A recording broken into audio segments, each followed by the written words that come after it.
ingredients para sa ating spring rolls. So, meron tayo dito ground meat. Ito, ang gamit ko ay putin hack flesh. So, ground putin. Tapos, meron tayong carrots,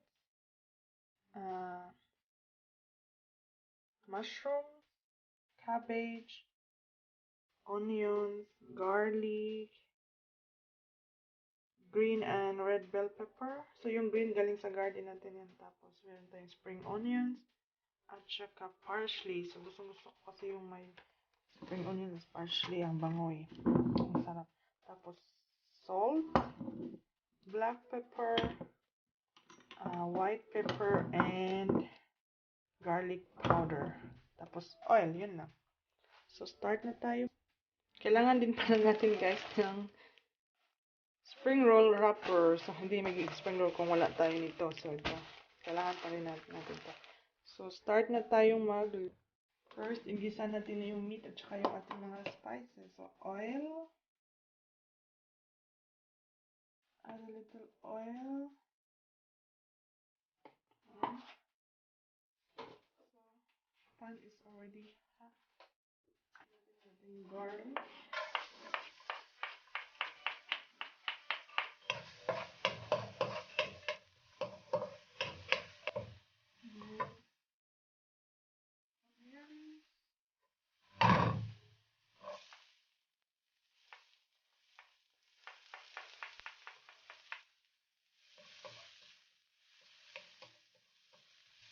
Okay na ang ating onion.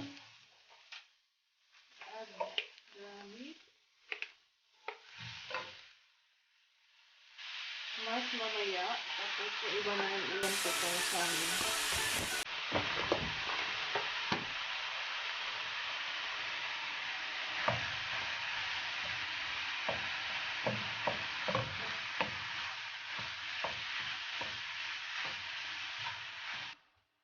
Yan na ang ating ground meat.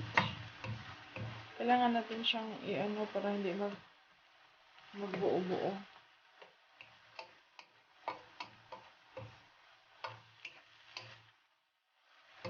Nagtutubig siya. So, hindi natin kailangan ng tabak. Lagyan natin ng salt and pepper.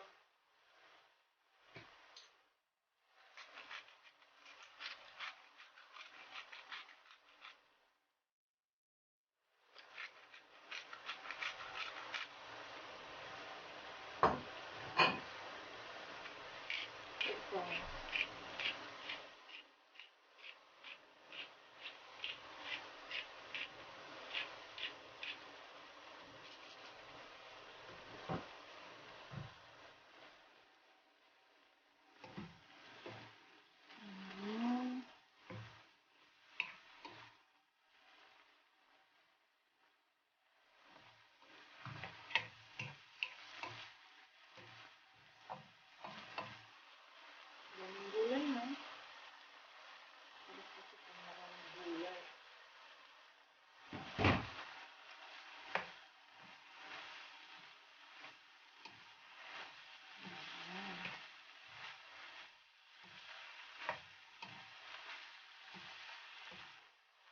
Carrot.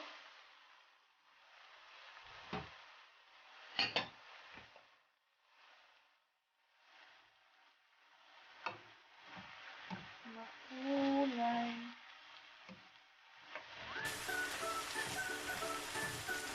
Cabbage.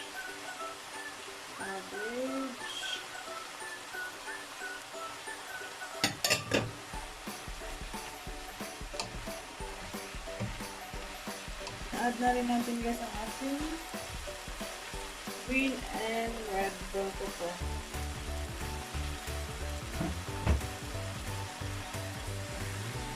Yan, colorful ng ating filling.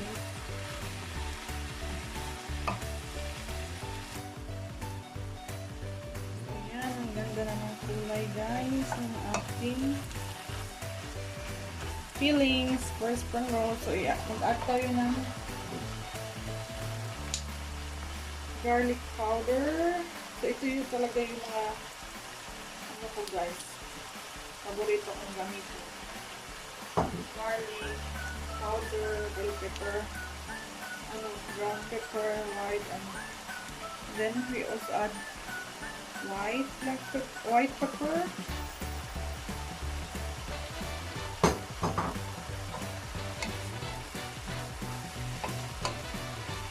Yan, ay bangon mo guys.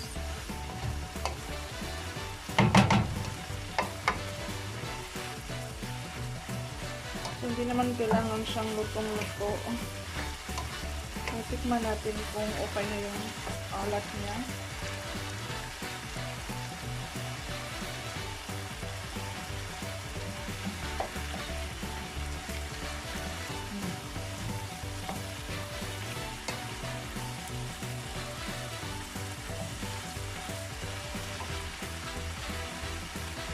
Mag-add pa tayo kaunting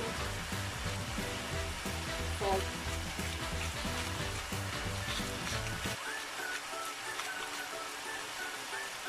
And brown pepper.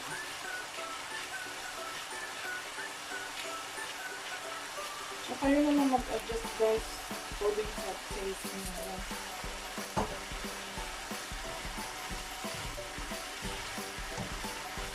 Pero tingnan nyo kasi yung wrapper nyo, baka maalat na yung wrapper.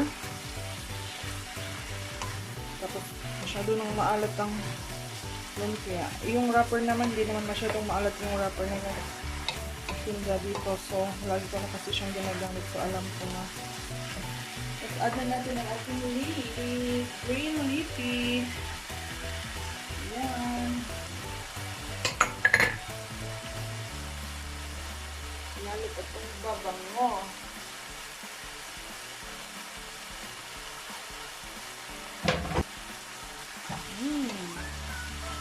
Bango talaga guys. May parsley. Gusto ko talaga yung amoy niya. Lalo na pag tanim mo. Fresh from your garden. Yan.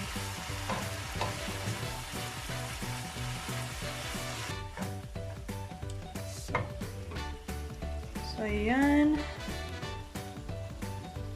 Finish na ang ating fillings at palalamigin natin to. Tapos anuhin natin, strain natin para yung matanggal yung merong kaunting sabaw. So, ayan. Kaya yan guys. Ang sarap, diba? Colorful. So, palamigin natin yan. Guys, na-strain ko na. Lagay ko na siya sa salaan, sa strainer. Palamigin natin. Tapos para matanggal yung sabaw. Ayan o. Tingnan nyo yung Ayan o. Tumulo na yung sabaw. Hindi na ako naglagay ng tubig niya na, pero mayroon talaga siyang sabaw kasi dun sa gulay natin. Nagtutubig siya. So, ayan. Tapos malamig din yung meat na ginamit natin. So, pa-cool down natin to. Tapos, i-wrap na natin. I-prepare din muna natin yung ating wrapper. Ito kasi malaki. So, ito yung lumang wrapper na nilagay ko sa freezer. Ito yung tamang size. Ito kasi, ano ba to? Anong size ba to? So, 7.5 inches.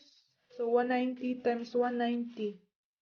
Ito naman ito 50 pesos. Itong isa is 40. Pero 215 times 215 siya. Pag ito, hatiin ko to siya sa 4. Ayan, mamaya. Pakita ko sa inyo paano. So, ayan. Palamigin muna natin. So, ayan guys. Hatiin natin ang ating spring rolls kasi malaki siya. So, hatiin natin to sa 4.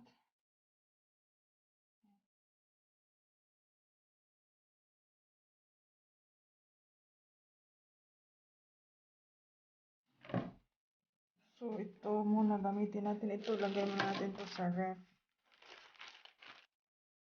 So, ayan. Separate natin to. Pag separate natin to guys, dahan-dahan. Maliliit siya. Ayan. So, ganyan lang.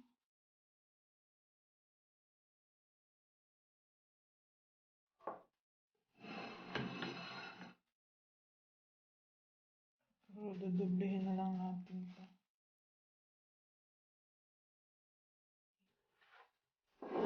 Ano guys, ang ating malamig na siya, ang ating peeling.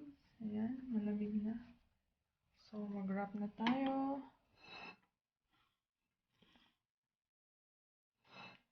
Ayan.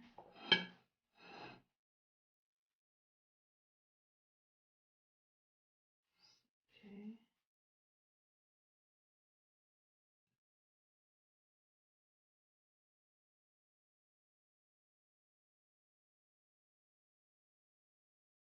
Pag ito lang ang gamit guys, ang liit. Parang bite size lang siya.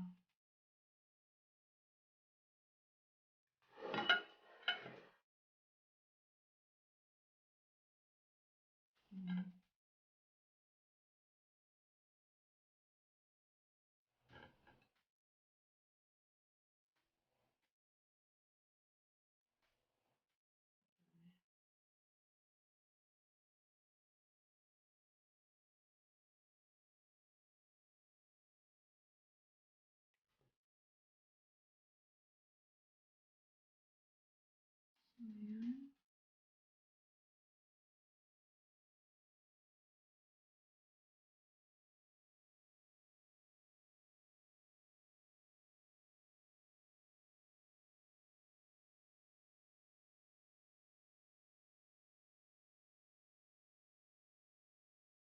Ang liit niya guys, pang bite size lang. So, yan ang dadalhin natin.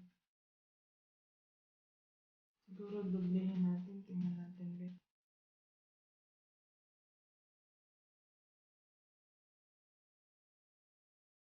Ayan. Ganyan na lang para hindi sa labas niya.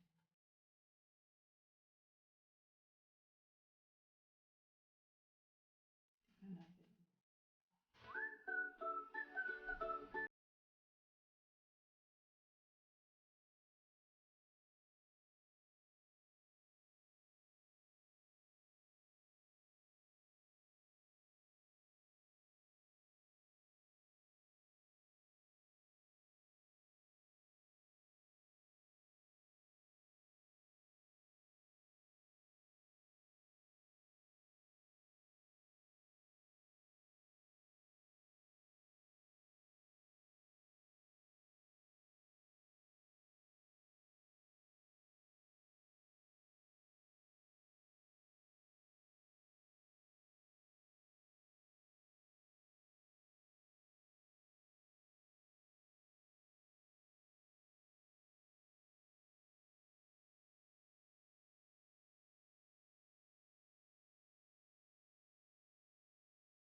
So, I think pwede na siya guys. Ayan. Lumutang na siya eh. So, pwede na ito. Hamuin ko na guys. Hamuin na natin. Ayan. So, guys,